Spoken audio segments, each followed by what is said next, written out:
Terima kasih, selamat siang Pak Agus. Selamat datang di redaksi Case Close pada hari ini. Kita kembali ke seperti acara biasa. Program Case Close mengundang narasumber yang terkualifikasi dengan baik bagi Case Close. Pada hari ini kami dari Case Close mengundang kandidat bupati yang juga petahana, yaitu Bapak Agus Mahayastra, hadir pada diskusi kecil kita di episode ke-83 Case Close pada tanggal 12 Oktober 2024. Selamat siang Pak Agus. Selamat siang Pak Man. Kita ngobrol sekarang semata-mata untuk pemberian pemahaman dan pengetahuan yang positif bagi masyarakat secara umum, tapi secara lebih khusus mungkin kepada masyarakat Gianyar tentang pemahaman apa yang sudah dilakukan seorang Agus Mahayastra dalam program atau progres dalam mengisi hidupnya sebagai seorang Agus, berproses dari bawah, berkarir dari berpartai dari nol sampai menjabat seorang pemimpin di Kabupaten Gianyar. Nah, kita tahu bahwa Pak Agus itu berproses dari awal. Mungkin ceritakan dulu proses dari awal itu seperti apa, mulainya dari DPC, karena setahu saya Pak Agus ini sesuai dengan bajunya, original merahnya. Original nih, tanpa digabungkan dengan warna lain. Nah, apa yang Pak Agus lakukan selama berproses secara politis sampai menjadi seorang bupati di Gianyar? Silakan Pak Agus. Terima kasih Pak Man, selamat pagi. Nah, terkait dengan bagaimana saya berproses baik di dalam internal partai dari PDI Sigi Lima sampai PDI Perjuangan sampai ada di pemerintahan, ini tidak bisa saya lepaskan dari keluarga sendiri dulu. Saya berasal dari keluarga, kalau orang mungkin bilangnya keluarga sederhana, tapi tepatnya miskin saya dulu. Ya. Dia di tahun-tahun itu karena penghasilan seorang guru, mungkin Pak Man tahu, kalau guru itu gajinya di tahun-tahun 90-an ataupun di bawah itu tidak lebih dari 175.000. Apalagi orang desa yang punya hobi kadang-kadang bergaul di masyarakat. Ya, dalam tanda kutip bukan judi, ya ceki kecil-kecilan lah. Apalagi dengan tuntutan harus menghidupi keluarga dan saya sekolah, jadi itu tidak memungkinkan dulu. Nah, sehingga saya berontak. Apalagi waktu itu ada harus mayoritas tunggal Golkar. Ya. Nah, bapak saya ada di dalam lingkaran itu dulu. Ya, karena di tahun 87, di tahun 92. Sehingga pada waktu pemilu tanggal 9, saya masih ingat sampai sekarang loh. Tanggal 9 bulan Juni tahun 92 itu pemilu. Jadi 3 bulan sebelum pemilu itu saya kuliah masih semester awal, semester 3. Saya mencoba minta izin kepada orang tua bahwa boleh enggak saya sebagai mahasiswa berjuang atas hati nurani melihat situasi yang memang tidak nyaman saya lihat. Nah, dan orang tua juga karena waktu itu dililit utang, banyak utang, tidak takut dipecat sebagai gurunya, gitu. Ya, mempersilahkan saya. Saya tidak berjalan tanpa restu orang tua. Di tahun 92 di usia 21 tahun, saya berjalan akhirnya menjadi seorang pimpinan PDI Sigi Lima di Kecamatan Payangan. Dan saya mengkoordinir daripada partai saksi untuk pemilu tahun 92 itu. Nah, sehingga di sanalah titik awal saya. Artinya ada di keluarga besar PDI Perjuangan dengan segala keterbatasannya. Kalau saya ceritakan mungkin kayak mendramatisir, tetapi itu fakta-fakta. Saya sampai menginap di desa-desa, membentuk kepengurusan dan yang lain-lainnya. Nah, itulah di tahun 92. Nah, sampai akhirnya berjalan, saya tamat kuliah, saya dipaksa harus bekerja. Namun pada saat kuliah ada hal-hal yang juga bertentangan dengan orang tua. Saya sudah lulus di arsitektur di Udayana. Harus menarik diri karena tidak ada biaya. Dan akhirnya diperintahkan kuliah hanya 1 tahun di pariwisata, kan tahun 90 kan pariwisata lagi sedang bagus-bagusnya, lagi booming. Nah, akhirnya karena orang tua saya harus hormat, saya kuliah di pariwisata. Tapi yang saya cari juga di Udayana karena saya pingin kuliah. Karena saya pingin kuliah, pingin bergaul, pingin belajar bermasyarakat di PSIK namanya dulu. Program Studi Ilmu Kepariwisataan, Jalan Dr. Goris. Ya.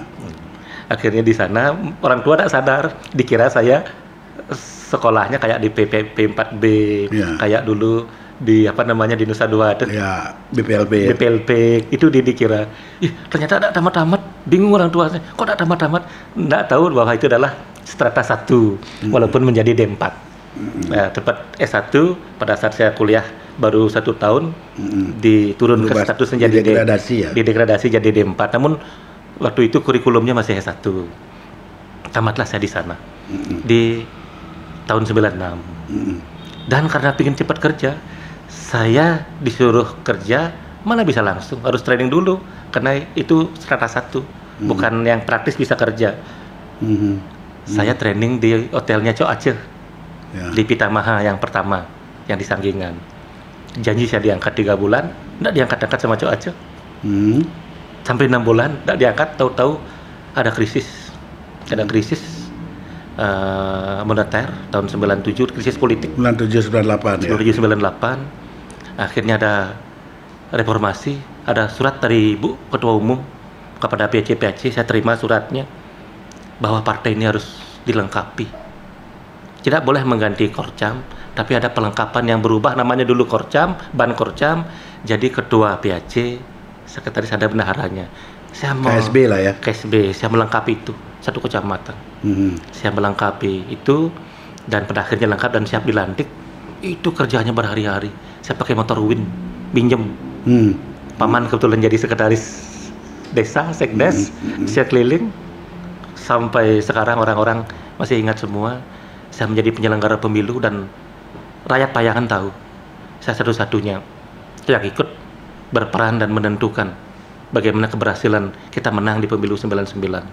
Ya. Nah, dan setelah itu saya jadi calon di 99 karena bersama-sama dengan adik ibu paman yang jadi calon, saya mundur 1. Akhirnya jadi DPR dia. Dan tahun 2000 saya terpilih jadi ketua DPC karena dilihat kinerja saya dari PAC kinerja jadi PAC, ada persaingan waktu itu ketua DPRD yang Pak Ardita bersaing dengan Pak Nuaste karena dianggap membahayakan pembelahan partai, jadi dipilihlah saya atas restu Cok Rat. Ini juga tidak terlepas dari Cok Rat, kita minta bimbingan, kita minta arahan, kondisi partai seperti ini tuh Cok Rat. Waktu itu beliau jadi Dewan Pertimbangan DPD, ketua DPD-nya masih Pak Wisnawu. Nah, kita dikumpulkan oleh Cok Rat di salah satu restoran. Dan waktu itu, ini ada orang yang bagus ya, Cok Rat berkomentar seperti itu. Ada orang bagus, kenapa enggak ini jadi ketua DPC? Akhirnya semua setuju, saya dipilih sebagai ketua DPC.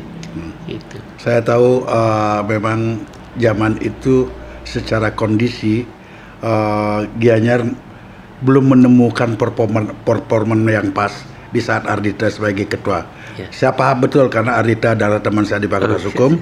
Saya melihat, kita melihat secara historis memang Gianyar merahnya juga kental, ya. Terus apa yang Pak Agus rasakan, sebuah makna hakikat dari perjuangan yang begitu panjang di grassroots PDI, katakanlah milu-milu Tawung awalnya, ya, betul.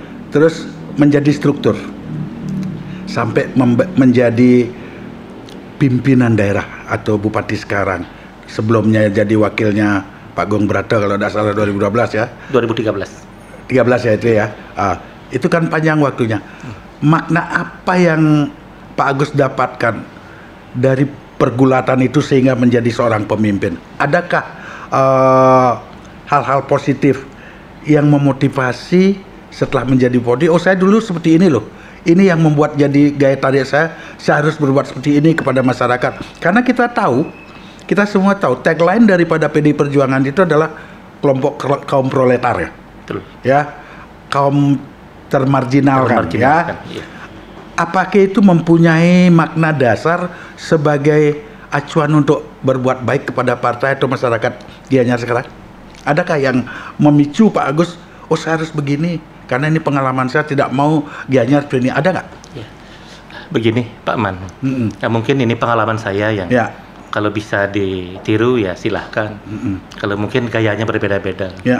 Jadi saya tekankan, saya sekarang ini banyak mencetak para pengurus-pengurus baru. Namun saya satu yang saya tekankan, jangan kita masuk partai setelah kita punya tujuan hanya untuk menjabat. Kalau tujuan hanya untuk menjabat, baru kita masuk partai, yang ada hanya kekecewaan. Yang ada. Itu yang saya tekankan kepada siapapun yang sekarang sukses. Kalau tujuannya, kan tidak mungkin kita tanpa tujuan. Tujuannya adalah memang kita menyiapkan diri untuk memang mengabdi kepada masyarakat, mencari teman, mencari hal yang sesuai dengan kemandirian kita. Contoh, hanya bukan DPR, kan berpartai bukan jadi DPR saja. Berpartai bukan jadi bupati saja. Bisa bisnis kita yang berkembang. Bisa nanti kita ada di sana seniman yang berkembang. Bisa jadi entertain yang berkembang dengan jaringan partai. Ada orang menjadi pengusaha berkembang karena partai. Karena memang, tapi dalam koridor tanda kutip yang tidak boleh melawan hukum. Jadi tujuan itu nanti belakangan. Tapi jangan pernah menjadi pejabat baru masuk partai, itu yang ada kekecewaan. Berarti belajar berorganisasi dan mengisi diri untuk mencapai sebuah tujuan. Positif. Berorganisasilah dulu. Belajar memimpin organisasilah dulu. Di sana kita diajarkan manajemen. Manajemen itu artinya dalam bahasa sederhananya transparansi. Transparansi dalam memutuskan apa yang kita putuskan bersama. Dalam manajemen, dalam organisasi pasti ada uang walaupun kecil, ya 1 juta, 2 juta. Belajar kita pertanggungjawabkan, belajar kita mencari yang baik. Nanti dalam skup yang besar itu tidak akan sulit. Kalau dulu dalam skup yang kecil kita bisa menjalankan dan mempraktekkan sebelumnya, kita hanya mengubah dalam skup yang besar. Dalam skup besar seperti apa? Ya komunikasi dengan bawahan. Nanti ada orang manajemen yang top, kita cari. Kalau dalam skup, saya misalnya sebagai bupati, ada perencanaan yang sudah berpengalaman matang di bidangnya, kita cari, kita diskusikan, kita bahas, dan breakdown pelaksanaan seperti apa, tinggal mengikuti. Namun belajarlah organisasi dari yang terkecil dulu, dari ranting dulu. Di Gianyar, ranting Pak Man, kita udah kasih buku tabungan berupa rekening. Kita ajari dia berorganisasi. Di dalam buku rekening itu sekarang saldonya per hari ini mungkin masih 7 jutaan sampai 10 jutaan. Dan kalau di bawah 1 juta, dia hanya berdiskusi dengan rantingnya saja. Apakah ada biaya rapat, pasang baliho, ada suka duka. Di atas itu dia mencari perip ataupun persetujuan dari PAC. Jadi dia belajar organisasi. Jadi kita pertanggungjawabkan dengan bukti-bukti. Ini loh uang saya pertanggungjawabkan. Dari sana kita didik kader-kader PDI Perjuangan untuk mengelola sebuah organisasi. Berarti secara tidak langsung ada pelajaran manajemen secara sudah ada terkandung di dalamnya ya. Sudah berjalan. Luar biasa Pak Agus ini sebagai kader Partai PDI. Mestinya PDI Perjuangan sangat bangga kalau kader-kadernya seperti ini semua. Oke, saya lanjutkan dengan pertanyaan kedua Pak Agus. Mudah-mudahan ini bermanfaat bagi publik ya. Bahwa pengalaman ini adalah pengalaman yang sangat berharga. Masa jabatan Pak Agus waktu periode pertama dengan Gong Mayun dengan paket aman 1, itu kan kalau tidak salah 2018 mesti sampai 2023. Sedangkan kita tahu kan 2019 akhir masuk 2020 COVID. Strategi apa yang Pak Agus lakukan sehingga Gianyar bisa eksis, bertahan, mampu mengelola keuangannya, di mana kita tahu 2,5 tahun itu adalah fase paling berat. Strategi apa yang Pak Agus lakukan sehingga sampai saat ini Agus Mayastra itu mempunyai popularitas yang cukup tinggi di Gianyar, di atas angka 82%. Ini luar biasa. Ya, apa yang Pak Agus lakukan waktu itu sehingga masyarakat tertarik seperti itu, memberikan penilaian seperti itu? Ya, sebelum masuk COVID saya bicara 2019 dulu Pak. Ya. Saya dilantik tanggal 20 September 2018. 20 September ya? 20 September. Berarti hari pahlawan di Denpasar, di Bandung itu ya? Hari Puputan Bandung ya, terus? Nah, pada saat dilantik, APBD Perubahan Gianyar itu belum ketok. Belum ketok palu? Belum ketok palu. Karena saya jadi wakil bupati sebelumnya, jadi saya tahu dapurnya. Namun kalau sebagai wakil, saya kan tidak punya otoritas yang kuat ataupun yang sah lah untuk langsung mengatur. Jadi begitu saya dilantik jadi bupati tanggal 20 September, pertama yang saya lakukan adalah mengefisiensikan seluruh OPD menjadi pedoman selama 5 tahun ke depan. Itu yang pertama saya lakukan. Contoh, misalnya sebuah OPD berapa boleh beli koran, berapa boleh dia melaksanakan kunjungan kerja, baik dalam daerah, keluar daerah, berapa dia boleh menganggarkan makan minum, berapa dia boleh rehab kantor, berapa dia boleh beli kertas sesuai dengan kelasnya. Ternyata dengan bicara itu saja ada efisiensi 400 miliar. Sekelas Gianyar loh, sekelas Gianyar, apalagi daerah yang besar.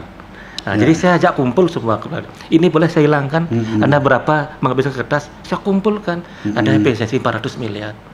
Jadi akhirnya saya bagikan saya bikin sebagai SOP untuk penyusunan APBD selanjutnya. Setelah itu yang kedua saya kerjakan, saya menyiapkan pendapatan daerah. Yang pada waktu saya terima jabatan bupati dari Pak Agung 600 miliar. 2019 saya rancang 1,2 triliun. 1,2 triliun. Berarti kan ada peningkatan 100%. 100%, 600 ke 1,2. Realisasinya 1,1 triliun. Realisasinya berarti secara real ada peningkatan 500 miliar. Sehingga di 2019 Gianyar tancap gas. Karena ada belanja di luar belanja wajib ataupun belanja pegawai yang kita miliki. Nah, berjalan luar biasa pembangunan Gianyar di tahun 2019. Mulai kita bangun banyak hal, infrastruktur segala macam, termasuk angkutan siswa gratis. Itu kita mulai di 2019. Ya. Namun di 2020 kita pasang PAD 1,4, ternyata COVID datang. Kalau tidak salah, mulai dideklar oleh Pak Presiden, COVID itu di bulan Juli.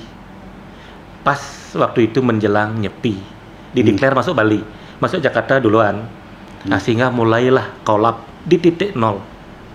Sementara waktu itu kita sudah merancang pembangunan rumah sakit Gianyar, kita sudah merancang pembangunan pasar Gianyar, kita sudah merancang pembangunan jalan pedesaan, kita sudah merancang pembangunan daripada pasar-pasar desa.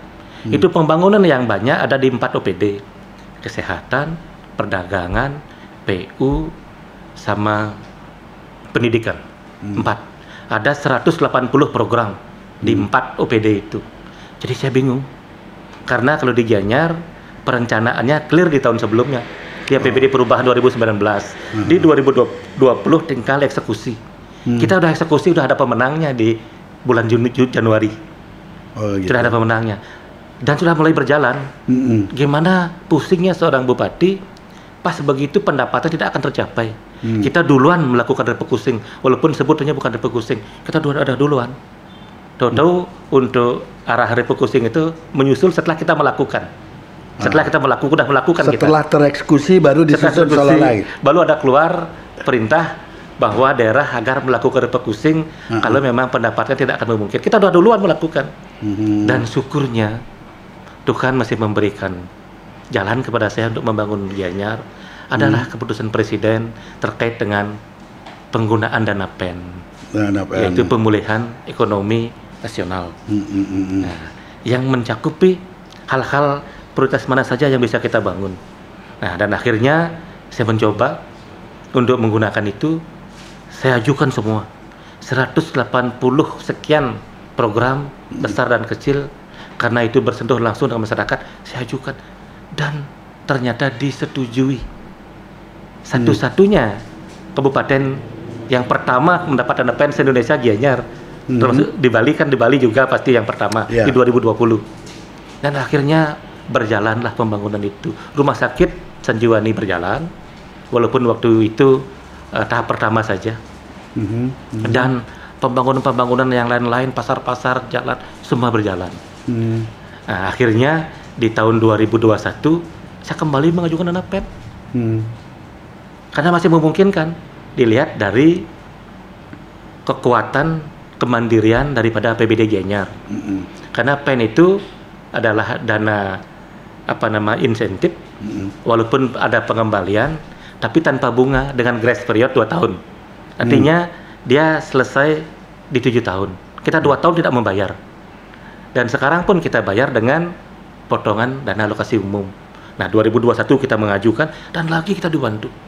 Totalnya hampir 460 miliar. Saya mendapatkan dana PEM. Dan ada yang pertama 180 program, yang keduanya juga cukup besar, yang besar-besar. Dan akhirnya Gianyar kelihatannya pembangunannya berjalan dengan baik. Pak Man bisa lihat perubahan wajah kota. Ya, betul. Dulu sebelum tahun 2000, orang masuk kota Gianyar kayak masih uap. Iya, masih uap, lampu masih bisa dihitung.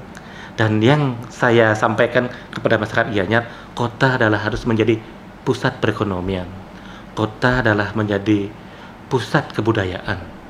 Kota adalah pusat rekreasi, pusat olahraga. Di samping pusat pemerintahan tentunya. Ya, pasti. Nah, dan akhirnya sekarang dengan begitu terang benderang lampu dan viral sampai ke YouTuber tingkat nasional, dan penataan taman, penataan daripada alun-alun, penataan pasar umum Gianyar, Senggol, dan satu-satunya yang merobohkan mall, merubah menjadi Senggol mungkin yang Gianyar. Saya robohkan mall Hardis dan saya bangun Senggol untuk rakyat Gianyar. Sekarang perputaran perekonomian dan hidup perekonomian di Gianyar sampai jam 12 bahkan jam 1 malam masih hidup. Toko-toko branded dan pasar mungkin yang sekarang dekat dengan Pak Man udah buka cabang di Gianyar sekarang. Toko-toko branded baik dari kulinernya, baik dari pakaiannya, baik dari kebutuhan rumah tangga yang lainnya sudah punya cabang di Gianyar sekarang.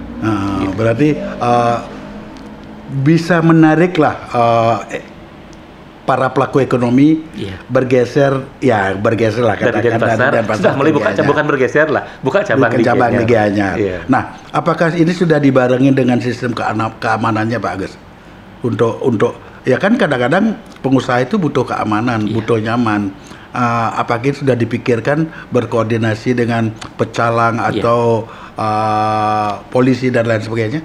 Dilakukan enggak Pak Agus? Ya, di Gianyar Pak Man, selain dia harus tunduk dengan regulasi terkait dengan pemerintahan, perizinan, AMDAL bagi yang memang yang membutuhkan AMDAL, dia juga wajib berkomunikasi dengan desa adat agar kehadiran daripada para pengusaha baik lokal maupun nasional maupun orang lokal sendiri itu juga kelunumun dengan desa adat, dengan pemerintah ya, dengan pemerintah wajib, dengan orang masyarakat juga wajib, sehingga nyaman-nyaman aja. Di samping juga kita yang namanya keamanan kan tidak bisa lepas kendali. Secara kekiniannya CCTV memang kita udah pasang dari semua jaringan jalan-jalan yang tadi Gianyar, pengawasan Satpol PP, dan mereka yang berusaha tidak boleh ada pungutan liar. Tidak boleh ada pungutan liar. Ada orang-orang yang melakukan tidak boleh sama sekali. Saya yang jaga itu. Dan syukur di Gianyar tidak ada yang seperti itu. Dan juga duplikasi daripada pembayaran sejenis pajak retribusi juga tidak boleh. Kalaupun ke desa adat, inisiatifnya dari dia yang memang sudah menghitung betul berapa dia bisa sumbang. Desa adat mengaku tidak boleh. Dia hanya boleh berkomunikasi secara kekeluargaan gitu. Karena dia formalnya kewajibannya dia sudah dilakukan pada pemerintah. Di Akademisi Udayana menyebutkan bahwa program kerja Pak Agus itu cukup maksimal dan berhasil. Bisa dijelaskan Pak Agus, apa keberhasilan yang dikatakan oleh Akademisi Udayana itu bahwa sehingga Pak Agus dikualifikasikan berhasil dalam memimpin Gianyar dalam melaksanakan program itu?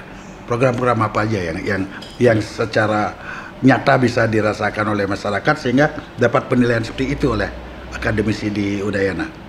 Iya, terima kasih Pak Man. Terkait dengan ini, wajah pemerintahan itu kan tidak satu. Ya. Wajah pemerintahan itu ada di pusat. Kita dinilai dalam berbagai aspek. Ada MCP, ada APIP, ada Lakip, ada bagaimana kita menyelesaikan yang sifatnya mandatoris berupa dana-dana itu puluhan. Mungkin kalau di inspektorat itu mungkin ada 20-30 kan. Itu wajah kita di pusat penilaian. Wajah kita di daerah adalah yang dirasakan. Yang dirasakan oleh masyarakat. Yang dirasakan masyarakat adalah dia pasti ingin lihat seperti apa penanganan kesehatan. Dia pasti ingin lihat bagaimana penanganan kemiskinan. Dia ingin rasakan juga bagaimana penanganan pendidikan, bagaimana penanganan infrastruktur, jalan-jalan desa, infrastruktur daripada desa adat. Nah, itu wajah kita di pusat, wajah kita di daerah. Di samping memang berpedoman pada visi misi yang sudah kita kampanyekan dulu, yang telah menjadi Perda RPJMD daerah Kabupaten Gianyar setiap 5 tahunan. Nah, dan untuk di pusat kita jauh mengalami kemajuan. Dulu tidak terurus. Kita padahal baik. Kita padahal terbaik, namun tidak turun karena sifatnya administratif. Kalau jujur saya akui, Denpasar jagonya itu. Kalau urusan terkait dengan pelaporan administratif, pelaksanaan itu Denpasar jagonya. Tapi Gianyar jagonya adalah kita berhasil meluluhkan hati rakyat. Ya kalau rakyat ditanya sekarang bupatinya rajin nggak, dia jawab rajin pasti. Karena selama jadi bupati, saya sebelum COVID saya jam 7 udah di kantor. Saya sampai malam baru sampai di rumah. Terus Pak Agus juga pernah menjadi anggota DPR kan? Ketua DPRD. Ketua DPR. 2 periode. 2 periode.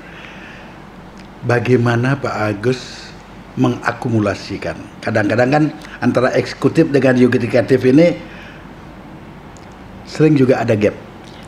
Bagaimana sikap dan pola Pak Agus sehingga saya melihat ini, kalau saya anggap diri saya sebagai pengamat, Pak Agus berhasil mengelaborasi kepentingan kapasitas sebagai legislatif dan eksekutif.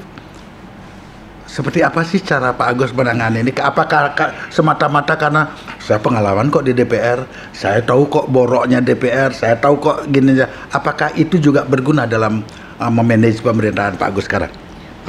Ya kebetulan pada saat DPRD saya kan ketua DPRD. Jadi wajah ketua DPRD itu beda dengan ketua fraksi. Wajah ketua DPRD itu beda dengan anggota fraksi, anggota DPRD.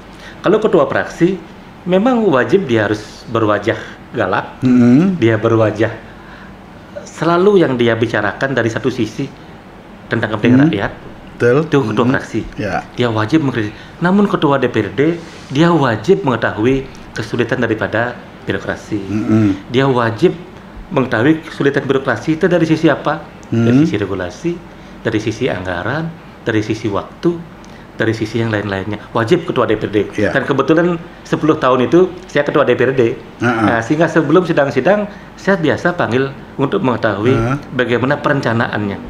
Seperti apa perencanaan, sehingga saya tahulah kesulitan daripada eksekutif 2 bupati waktu itu, yaitu yang pertama Pak Agung Brate. Saya sempat bersama beliau dari 2004 sampai 2000 berapa ya? 9. Nah, tidak sampai 2009 yang periode pertamanya. 2008. Tapi 2008 saya bersama Pak Agung Brate. Setelah itu saya bersama Pak Co Aceh 1 periode, beliau sampai berhenti jadi bupati. Benar ya. Iya, setelah itu saya berpaket dengan Pak Agung sebagai wakil bupati. Sehingga pada saat jadi bupati itu hubungan saya sangat baik. Bahkan dalam memimpin sidang, contoh Pak Man, memimpin sidang, tentu kita tidak memposisikan diri full berada di DPRD. Karena sifat ketua DPRD itu kan lalu lintas daripada komunikasi jalannya rapat-rapat antara birokrasi dengan DPRD. Jadi kalau di sana full kita ya berantem, DPRD-nya sama eksekutifnya berantem. Dari disinilah namanya pimpinan. Pimpinan harus mengetahui lebih banyak persoalan yang ada di eksekutif. Nah, sehingga itu sudah setengah lah.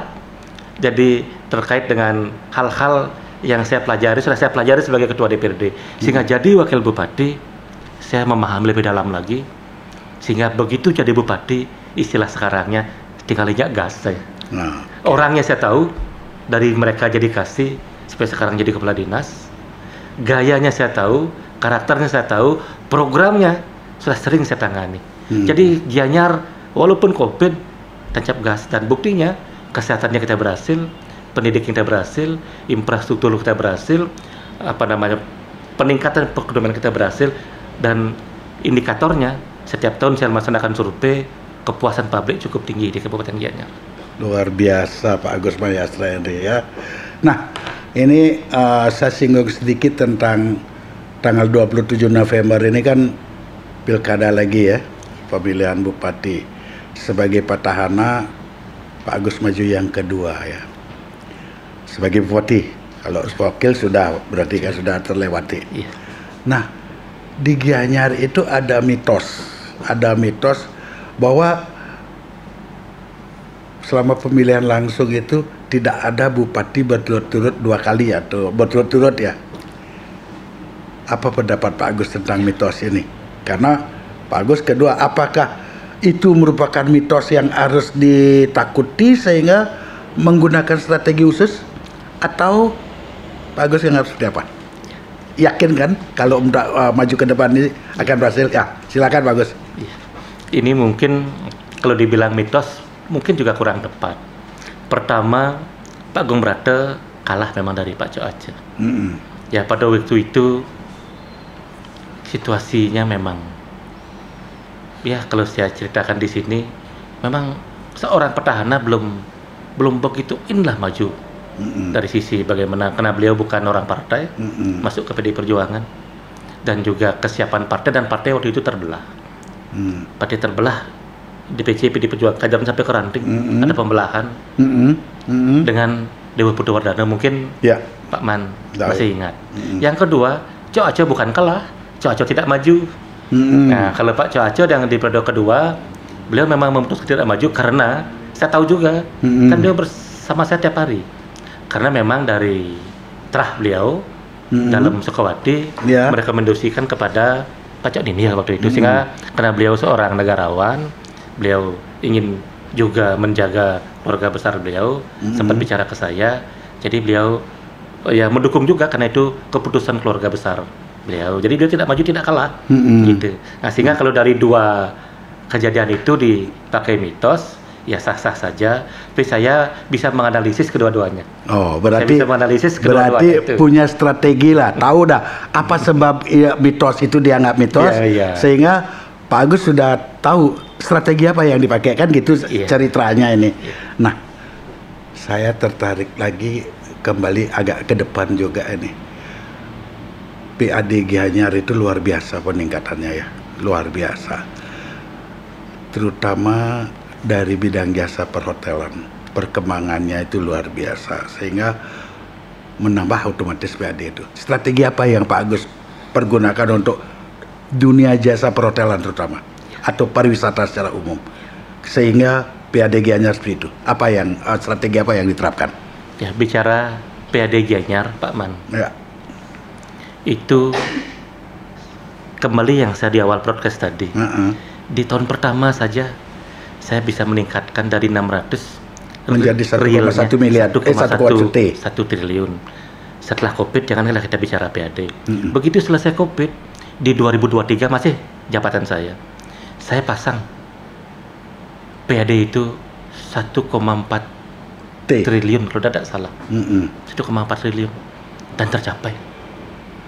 Iya, capaiannya kalau per hari ini saya masih memantau loh per hari ini. Saya masih memantau karena walaupun sudah tanggung jawab saya. Ya, betul. Demi kenyamanan dan keamanan daripada program-program yang ada, saya masih memantau.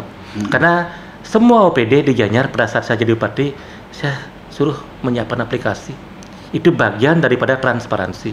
Nah, caranya bagaimana kita mencapai PAD itu adalah satu, bahwa di Gianyar sebelumnya tidak tertata dengan baik yang namanya NPWPD, nomor peserta wajib pajak. Itu ada. Dulu di awal saya masuk hanya 2.000 sekian. Sekarang wajib pajaknya. Sekarang sudah mendekati 10.000. Jadi berapa peningkatan jumlah wajib pajak yang memang yang harus masuk untuk sebagai pembayar pajak? Berapa peningkatannya? 500% dari itu. Sehingga sangatlah wajar pajak kita naik. Itu yang pertama. Kedua, kita siapkan juga tim yang namanya tim. Jadi kita evaluasi yang karena membayar pajak itu adalah atas laporan sendiri. Kita adakan evaluasi, kita kerjasama dengan Udayana. Jadi ada sampling, ya 100, 500, kita sampling dari semua 13 itu. Ada PAR, ada pajak hotel, ada pajak restoran, ada pajak yang lain-lainnya. Semua kita sampling, semua usaha. Hotel misalnya, ya 50 hotel. Kalau misalnya kayak rafting, ya kita ambil 10 rafting, restoran kita sampling semua. Jadi bagi yang ingin melanggar takut ya. Kalau nanti kena sampling yang dia bisa tipu 5 tahun, nanti dia bisa bayar sekali. Dan kita tetapkan dia sebagai kurang bayar pajaknya. Nah, sehingga tidak terjadi, dan kita yakinkan bahwa pajak Bapak Ibu ini aman. Di pemerintah Kabupaten Gianyar bisa diawasi. Karena dia juga bayarnya online, dia langsung masuk ke kas daerah. Nah, jadi sekarang per bulan kalau high season kita bisa tembus 150 miliar per hari. Per hari, per bulan. Per bulan. 150 miliar per bulan pajaknya saja. Belum retribusi. Retribusi itu cukup besar.